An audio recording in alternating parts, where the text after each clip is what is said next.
आज के इस वीडियो में हम सीखेंगे मेन कोर्स में कोई भी एडमिशन आता है तो उसकी एंट्री कैसे की जाती है। Like exam master, fast thinker, Vedic maths, Swami Vivekananda, spark English, smart maths, language booster, इन सभी कोर्स की एंट्रीज और डीएमआईटी इस सीट में हम करेंगे। तो आप सभी के जो भी ईमेल आईडी है ब्रांच का, उसमें इस नाम से एक फाइल आपको दी गई है। उसमें वहाँ पे मेन करके एक शीट है। तो वहाँ पे हमें फास्ट थिंकर, एग्ज़ाम मास्टर, वैदिक मैथ्स और स्वामी विवेकानंद का अगर एडमिशन आता है तो आपको यहाँ पे एंट्री करनी रहेगी। यहाँ पे सब डिटेल्स मैंने पहले से ही फिलअप कर रखी है। लाइक ये सब आपको पता ही है कि कैसे करना है, जैसे कि स्कूल नेम्स, मीडियम, बोर्ड्स वगैरह, father contact, mother contact, full address यहाँ पे ऐड करना है। फिर देखेंगे लीड का रेफरेंस, मतलब कि ये जो एडमिशन आया है तो ये लीड कहाँ से हमें मिली थी वो हम यहाँ पे मेंशन करना है। डेमो काउंसलिंग किसने किया है वो मेंशन करना है। एनालिसिस अगर हो गया है तो किस डेट को हुआ है वो मेंशन करना है। अगर नहीं हुआ है तो पेंडिंग रखना है। और अगर कोई कोर्स में एनालिसिस है ही नहीं, फॉर एग्जांपल वैदिक मैथ्स, तो वहाँ पे आपको NA यानी कि नॉट एप्लीकेबल लिखना है। जो भी कोर्स में एडमिशन किया है, कोर्स का नाम, कितना एडमिशन्स किए हैं वो लिखना है। बैच स्टेटस, अगर बैच स्टार्ट हो गया है तो कौन सी डेट को बैच स्टार्ट हुई है वो डेट मेंशन करनी है। अगर नहीं हुई है तो पेंडिंग लिखना है। यहाँ पे फीस का जो भी डिटेल्स है वो मेंशन करनी है हमें।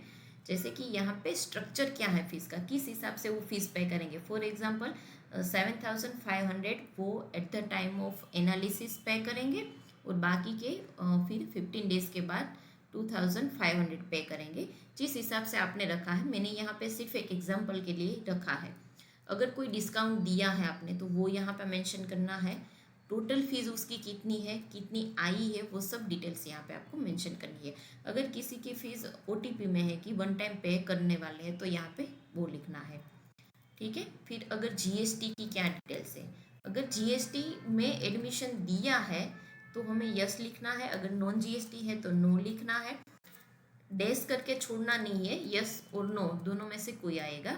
GST नंबर और GST अकाउंट हमें पता है। अगर कोई भी पेरेंट्स है वो उसकी फर्म के नाम से GST रजिस्टर है और उसके नाम से बिल बनाना चाहते हैं तो वो हमें यहाँ पे लिखना है। DMIT डिटेल्स, तो यहाँ पे DMIT स्टेटस में लिखना है इस बच्चे का कोर्स में DMIT है या नहीं। अगर है तो यहाँ पे सिर्फ यस लिखना है। और DMIT की बाकी जो भी डिटेल्स है वो यहाँ पे हमें नीचे एक शीट दी गई है पेड DMIT करके, तो वहाँ पे पूरी एंट्री हमें करनी है। ठीक है। यहाँ पे और कोई एंट्री नहीं करनी है। फिर सभी कोर्स में हम एक सॉफ्टवेयर बनाते हैं तो वो सॉफ्टवेयर की लिंक जो है वो यहाँ पे आपको हेड ऑफिस से मिलेगी। वो तो बच्चे का जो भी प्रोग्रेस आपको सॉफ्टवेयर में चेक करना है तो डायरेक्टली यहाँ पे क्लिक करके आप चेक कर सकते हैं। मटेरियल स्टेटस, इस कोर्स में बच्चे को जो भी मटेरियल देना है वो हमने प्रोवाइड किया है या नहीं वो स्टेटस यहाँ पे मेंशन करना है। अगर किसी कोर्स में मटेरियल नहीं है तो नॉट एप्लीकेबल लिखेंगे। सेफ्टी कार्ड, बच्चे का सेफ्टी कार्ड इशू किया है या नहीं वो यहाँ पे मेंशन करना है। किसको हैंड ओवर किया था, कौन सी डेट को इशू किया था, वो सब यहाँ पे मेंशन करना है। और इस एडमिशन के रिगार्डिंग अगर कोई भी एक्स्ट्रा रिमार्क्स है तो वो आपको यहाँ पे मेंशन करनी है। फिर जब कोर्स कंप्लीट हो जाता है तो जो भी डिटेल्स है, कंप्लीट डेट, पेरेंट्स के क्या रिव्यूज़ है कोर्स कंप्लीशन में, फीस कितनी पेड की है, पूरी आ गई है या नहीं, अगर कुछ पेंडिंग है तो वो सब यहाँ पे मेंशन करना है। आप यहाँ पे कमेंट्स में जाएंगे तो वहाँ पे भी आपको डिटेल्स लिखी है कि क्या यहाँ पे ऐड करना है। सेम इज़ यहाँ पे अगर कोर्स होल्ड हुआ है तो उसकी क्या डिटेल्स है वो यहाँ पे आपको मेंशन करनी है।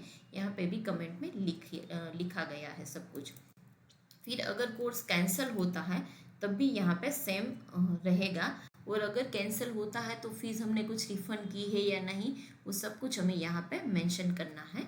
तो इस हिसाब से आपको जो भी मेन कोर्स में एडमिशन आता है उसकी एंट्री करनी रहेगी। Thank you so much.